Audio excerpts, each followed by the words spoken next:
আসসালামু আলাইকুম। তো যে জায়গায় কোম্পানির গাড়ি পার্কিং করে রাখা হয়েছিল, তো এই জায়গায় রোবট লাগানো হয়েছে, হাইড্রোলিক রোবট। এটা বহুত বড় একটা রোবট এবং শক্তিশালী একটা রোবট।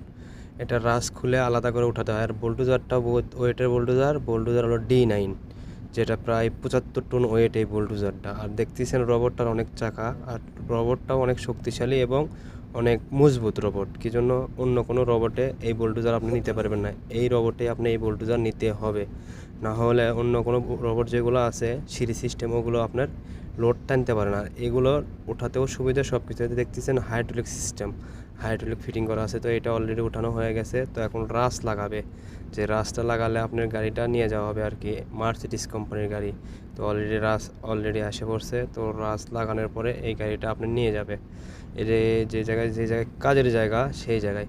তার বিষয়টা হলো, সবচেয়ে বড় বিষয় হলো, বিদেশ বাড়ি যারাই আসুক, কি জন্য কোনো কাজ যদি শিখে না আসেন, তা আসলে বিদেশ বাড়ি কোনো লাভ নাই। আর যে কোনো কাজের অভিজ্ঞতা থাকলে তাদের সব জায়গায় দাম হয় কাজের বেলায়, যেটা এসকেভেটার বলতেন অনেক কিছু। আর এই জায়গায় সামনে আর একটা কোম্পানি আছে, এসকেভেটার অনেক কিছু খারাপ হয়ে আছে। তা আমাদের পার্কিং এরিয়াতেও এসকেভেটার খারাপ হয়ে আছে। তা এটা হলো কোম্পানির ওনার আর এর সঙ্গে সুপারভাইজার কথা বলতেছে।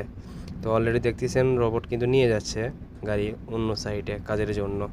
তো এটা বিশাল বড় একটা রোবট, যা আসলে আমি বাংলাদেশে দেখি নাই। সৌদি আরবে এই রোবটগুলো অ্যাভেলেবেল, কিন্তু অনেক টাকা পয়সা খরচা হয় রোবটের জন্য।